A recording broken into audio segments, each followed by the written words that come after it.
Data onboarding has been a time-consuming and manual process for too long. Between spreadsheet templates, writing custom scripts, and implementation services, getting data from a customer into your software takes a long time and costs a lot of money. It's a critical manual step in your customer's onboarding process, with no easy way to get it done. Until now. Flat File Concierge automatically converts, validates, and maps all of your data into the specific format you need. In just a few clicks, your data goes from messy and unorganized to validated and ready to use. All with no code required, so you'll be set up in minutes. Need to collaborate with your customer? Don't email sensitive data back and forth. Flat File Concierge lets you invite your customer to a secure, real-time shared workspace. Now you can give your customers a seamless data onboarding experience and save hours doing it. Join the hundreds of businesses who use Flatfile to solve their data chaos and are focused on creating long-term value for their customers and their business. Start your free trial now.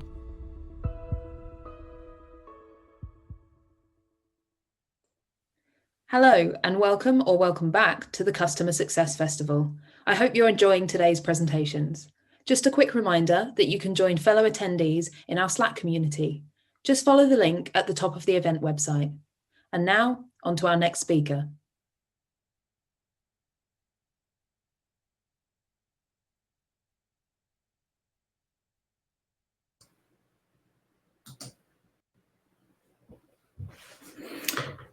Hello, everyone. Good morning, good afternoon, or good evening. It's a pleasure to be here with you, and thank you, Gemma, for that introduction. Before I get started, a couple of quick shout outs. First, to all of my former managers who have informed the leader that I am today. A second to my current team. I love you guys, and I wouldn't be here giving this talk today without you, so thank you so much.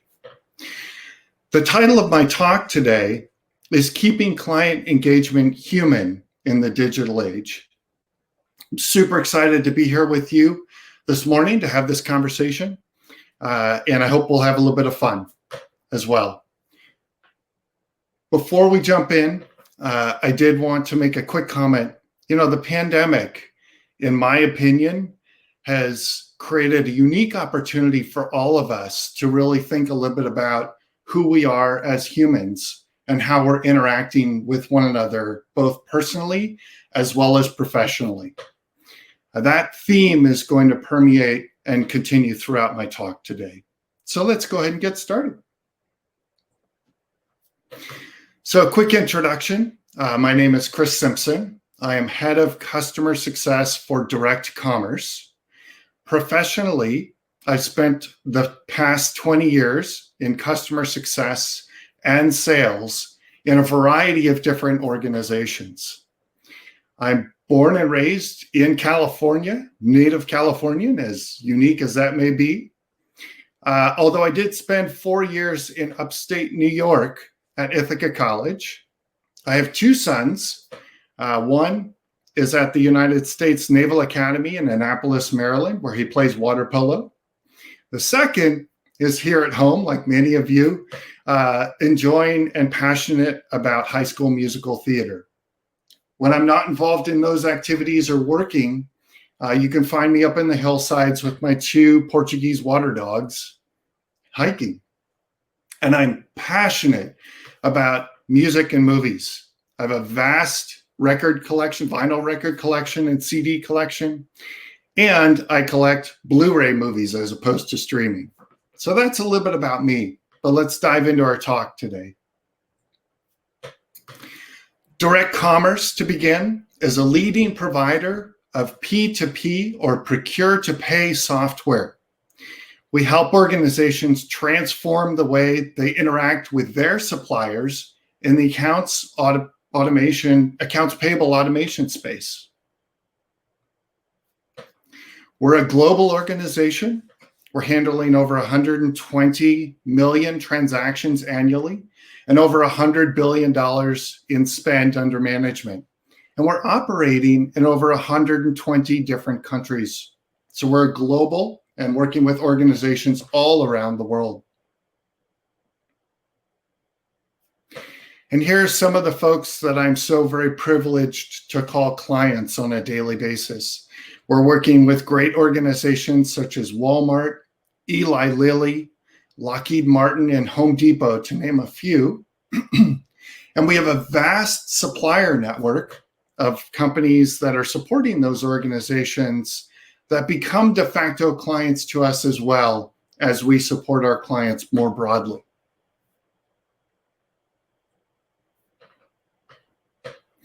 As opposed to many of the types of providers in our space and our other competitors, we use no system integrators or third-party implementers to implement direct commerce solutions. In fact, all of that work is done in-house.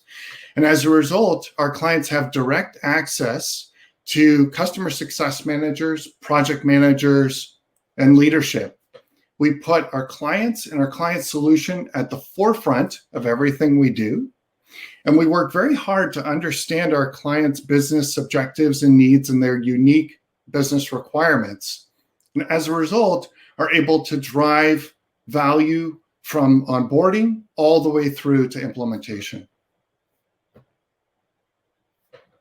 All right, so let's talk a little bit about customer engagement today. We know from the B2C space that customers, engaged customers, return a 23% premium overall in terms of share of wallet and lifetime profitability to the organizations they do business with. And if we look at that in the B2B space, we see similar results, right? Higher profitability, higher revenue of sales, and in a metric that is particularly important to those of us in the customer success space, 63% lower customer attrition. So engagement with your customers is absolutely critical to the success of your business. You know, from the dawn of time, humans have struggled with technology. Chances are that some of your distant ancestors were cast out for using bones or making a fire. Similarly, Bell was ostracized by the townspeople for wanting to spend time with these odd new technology things called books. So we've always had this struggle as human beings with technology. We're in a unique time, and if we look at the growth of business over time and how it's changed with technology, we started really as farmers, right? Tending the land. And then we moved into mechanization and really building tools to help us drive more efficiently. Then we moved into mass automation, assembly lines, and using electricity to drive more efficiency. And then enter computers and automation and electronics in that regard. And today we're in the fourth industrial revolution, which is insane. Internet of Things and robotics and AI and big data, all of these things making a massive impact on how we do business. Now, what I think is interesting and pertinent to our talk today is to overlay the way we communicate on top of that. So we began communicating person to person. If I had a question about how you grew your wheat, I'd wander over to you and ask your advice, right? And that carried on even when we started building machines. I would walk into your shop and ask for your thoughts on how you're harnessing the power of steam.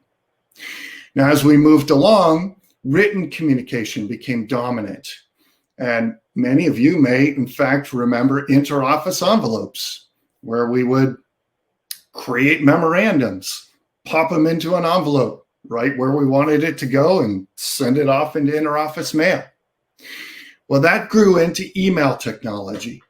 So all of a sudden, we didn't have to do interoffice envelopes anymore. We could just send an email really fast, really efficient, fantastic. And today, everything is electronic communication. We text message, we instant message, we email. And in fact, we have tools that respond on our behalf, whether it's out of office messages or even more advanced like chat bots and things like that. It's my opinion that as we've evolved over time with our communication styles, we've moved farther and farther away from the human connection in that communication.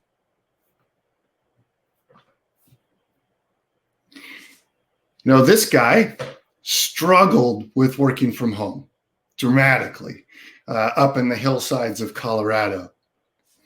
And some might say that if he had some of the technology that we have today, like Zoom or web meetings, where he could have connected with people, he might have done a little bit better. And in fact, the reality is that working from home is here to stay, right? And the data tells us that. In a recent survey, 74% of CFOs surveyed said they will move at least 5% of their on-site workforce permanently to remote positions post-COVID-19. Now let that settle in for a second. That's a staggering fact. And in fact, we're seeing that here in the Bay Area, in San Francisco and elsewhere, and I know you're seeing it around the country and around the world as well, as offices shut down and we move more and more to a remote workforce. This is here to stay. How many of us long to sit or would love to sit across the table from the Bobs and have an engaged discussion, right? Just like the days of old. Well, we'll do that again, I believe. But the reality is that we have demonstrated to ourselves that we can do business in this virtual environment. And so I think while we will travel again to see our clients, the truth is that we're not going to do it as frequently because, and so we've got to find ways to make those connections with our clients in a virtual environment. Now, how do we do that? How do we keep digital human? So I believe we must harness the power of technology to make real human connections within the world of business. And I love this quote from Amber Case in her TED Talk. And she said, "The most successful technology gets out of the way and helps us live our lives." All right, so here's 4 strategies you can implement today to get started with those human connections. Many of you maybe are already doing this. I hope so. If you're not, set a recurring meeting cadence with your clients and keep it. I ask my team and suggest that we set a meeting cadence of at least monthly with every client. And we continue to show up for those meetings, right? We should have a key agenda. We should have value that we bring to those meetings, but we need to keep them every single time. Because the reality is that showing up time and time again demonstrates a commitment and builds confidence in our clients. And ultimately moves us towards what we really aspire to, which is a trusted partner relationship. So set a meeting on your calendar at a time that your clients agree with and continue to show up for that meeting and add value. Don't fear the phone, right? I mean, the truth is that we all are on Zoom or web meetings back to back to back to back to back. And we're dealing with emails constantly. So break up the monotony for yourself and for your clients and pick up the phone. Now, here's the situation. Our clients are sitting in their home offices just like we are. And they have their cell phone sitting on their desk just like we do. So break up the monotony. If you've got a break in your meeting time, pick up the phone and call your client. If you don't get them on the phone, leave a voicemail. "Hey, this is Chris. I'm just checking in. I wanted to make sure everything's well. I'm always here for you. Here's my number," right? It lets them know that you're thinking about them. And if you do get them on the phone, check in, see how things are going, make sure that we're meeting their needs, and determine if there's anything else that we can be doing for them. See if there's an opportunity to connect. Those additional touch points will make a big difference in terms of driving that trusted advisor status and really making your client feel connected to you. If you know the film, Sandra Bullock is not a beauty pageant star, but she actually pushes herself outside her comfort zone and rises to the challenge. Now, while I know that not all customer success managers are extroverts, and not everybody is totally comfortable getting on video, but the reality is, and I'm going to challenge you all to bring out your inner movie star. Turn your video on. Make that your standard and drive it within your teams. It'll demonstrate engagement and active listening with your clients. Quick story for you. About a year ago, I was on a sales call. I got on that call with my video on, and my sales engineer did as well. The client arrived, video off, made some comments about why she wasn't able to be on video. No worries, all good. We kept our video on and carried on. About halfway through the call, she actually said, you know what?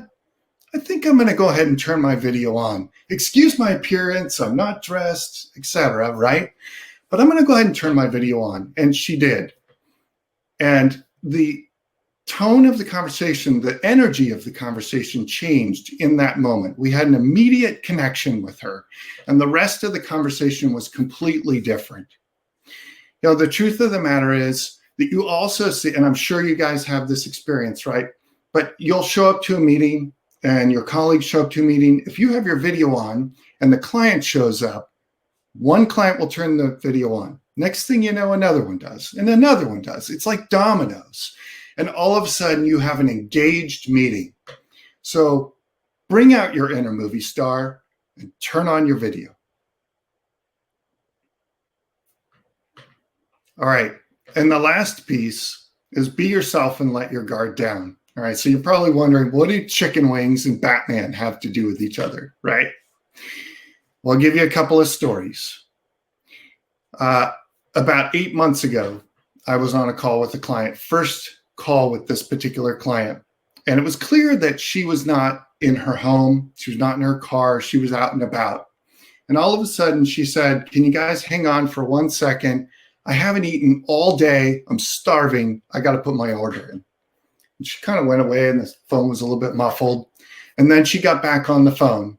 And rather than jumping immediately back into what we were talking about, I said, well, I hope it's something tasty. She, at that point, said, oh, absolutely it is. I've got a little side salad. I got a plate of chicken wings, and I'm super excited about it. And then we talked about, oh, chicken wings. I love chicken wings. My favorite way to do chicken wings is lemon pepper wet. And she said, oh, we're in Atlanta. That's how they do them in Atlanta. The bottom line is we had about a 1 to 2 minute conversation about chicken wings that connected us as humans. Okay, another example. About a week ago, on a call with a client, on a project call, my team did a great job with that call. We got to the end and we're setting the follow-up call. And we resolved to set the call on the same day and the same time. And when we finished that, I said, same bat time, same bat channel. All right, now some of you may know that reference, some of you may not. But in the 1960s, 70s, there was a TV show, Batman. And they finished the show every week and said, same bat time, same bat channel. And they would come back the next week, right? Pat picked up on that reference and in fact said, Chris, you know, you and I might be a couple of the only ones to actually get this reference, but Adam West is definitely the real Batman. And we had a quick connection regarding Batman for 1 to 2 minutes there. The reality is, and this is the truth of the matter, that for as long as I continue to do business with Pat, and even thereafter, we will always remember same bat time and same bat channel. So the message here is look for those human connections and grab them, right? Don't be so sort of driven to drive your agenda and drive the business forward. Find those opportunities to connect with your clients because it weaves the fabric that ultimately will become the foundation of the relationship over time. So in summary, I've got 3 points for you.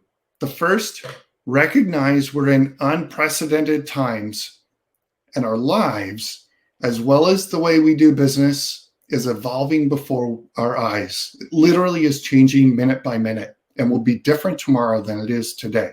And we as professionals need to adjust to that. Seize the human opportunity in every digital interaction and leverage every opportunity to connect with your clients on a deeper level, as this will drive long-lasting partnerships. I truly believe that. I've built my career on it, and I talk with my team about it all the time. And so I'm going to close this session with the same call to action that I pitch to my team members at the end of our team meetings every time. And that is, go out and change the world. I want to thank you very much for taking the time with me. I so wish we could have been in person, but I hope you enjoyed the talk. I'd love to connect with you. Here's my contact information. And I believe we have time for a few questions. So thank you so much. It's been a pleasure.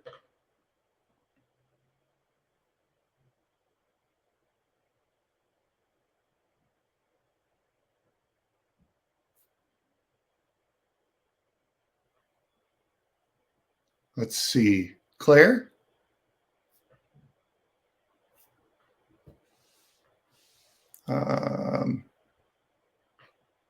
Claire, are you able to pop on and?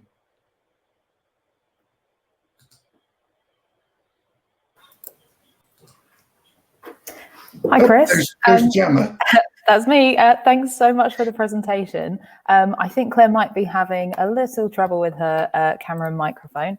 Okay. So I'll pop in and get started for you with the first question, and we'll see if Claire can join us in a second. Okay, thank you.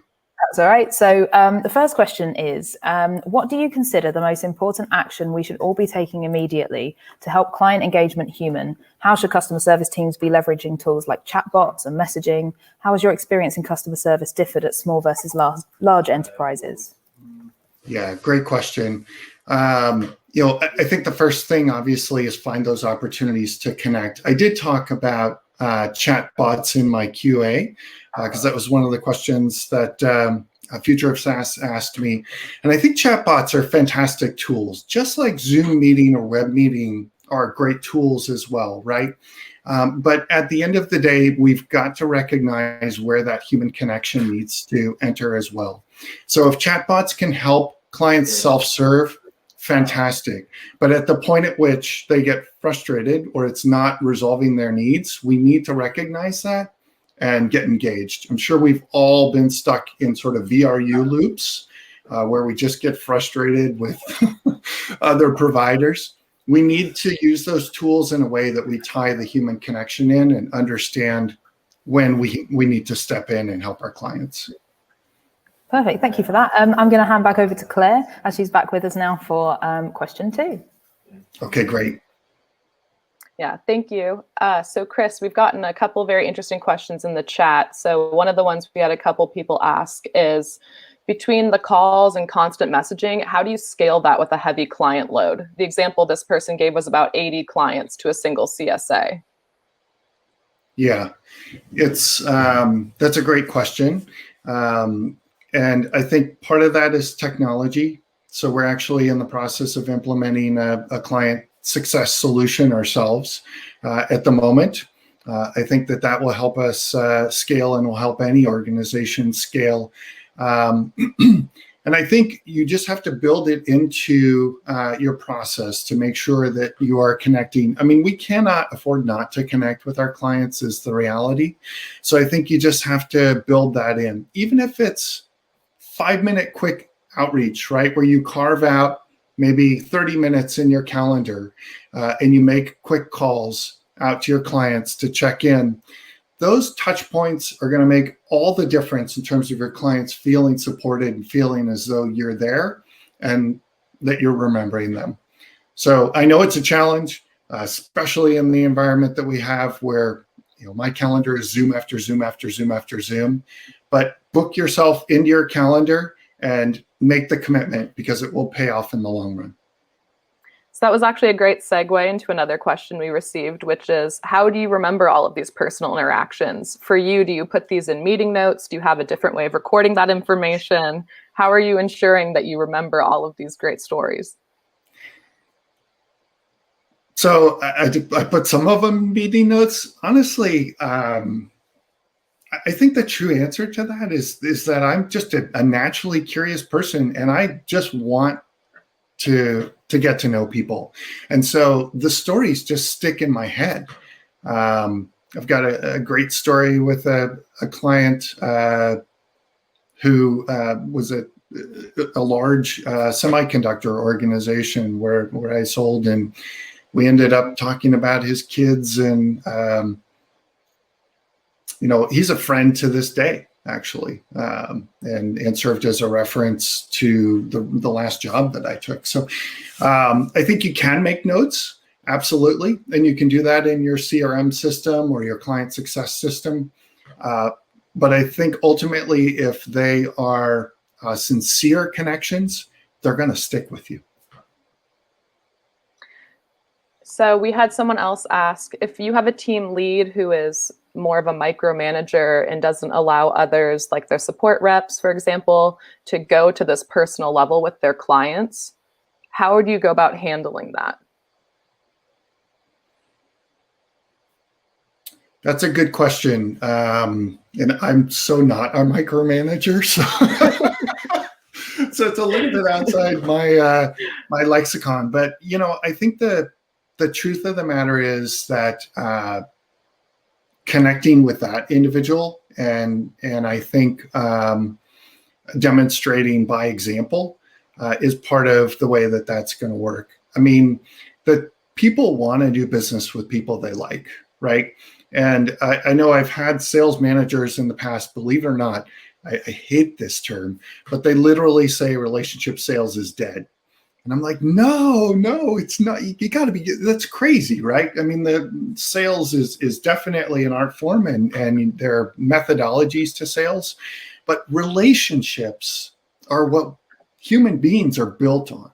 So we all strive for relationships, and we have to realize that that's the case within our client environments as well. So that's a challenging one. I think what I would do is just try and lead by example.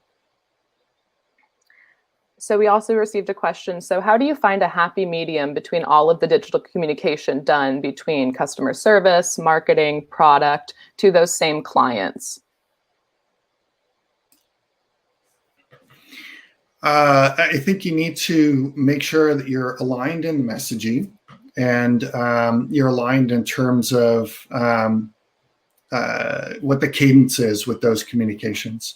So here at Direct Commerce, I'm very privileged to work directly with Claire and her manager, Brent.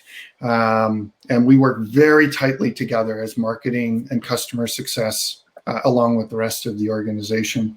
But I think it's a great point, and I think you do have to make sure that you've got a cadence and you're in lockstep with the rest of the organization.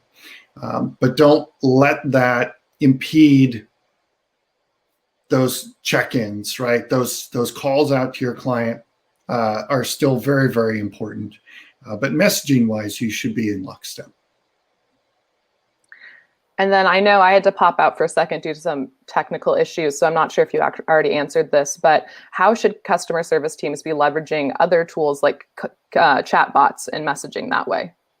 I did talk about that when Jim asked me that question out of the gate. And I do think, whether it's chat bots, whether it's Zoom meetings, whether it's other tools, in the same way the tools in our toolbox don't ultimately get the job done, we have to engage with them to achieve the ultimate result, right? I can't screw in a screw with just a screwdriver. I've got to actually turn it, and I've got to have a strategy associated with that. We need to have strategies with our tools from a customer success standpoint as well. All right, and it looks like we only have about a minute left here, so I'm going to ask you, just as we go out back into this customer success world, what is that one key takeaway or important action you'd like to ask everyone here to take? It's on the screen, right? The truth is that I think we really, there is a need to bring the heart into business. I passionately believe that. And so I would ask you all to realize that we are in business absolutely to drive the world forward and to make the world a better place. Bring that heart into your daily interactions with your clients. It absolutely will pay off in the long term. All right. Thank you so much, Chris. Thank you, guys. Thanks so much for the presentation and for answering all those fantastic questions. And yeah, thank you to all our attendees for joining and asking the fantastic questions. It was great to be here, and look forward to connecting with you guys soon. See you again soon. Take care. Bye.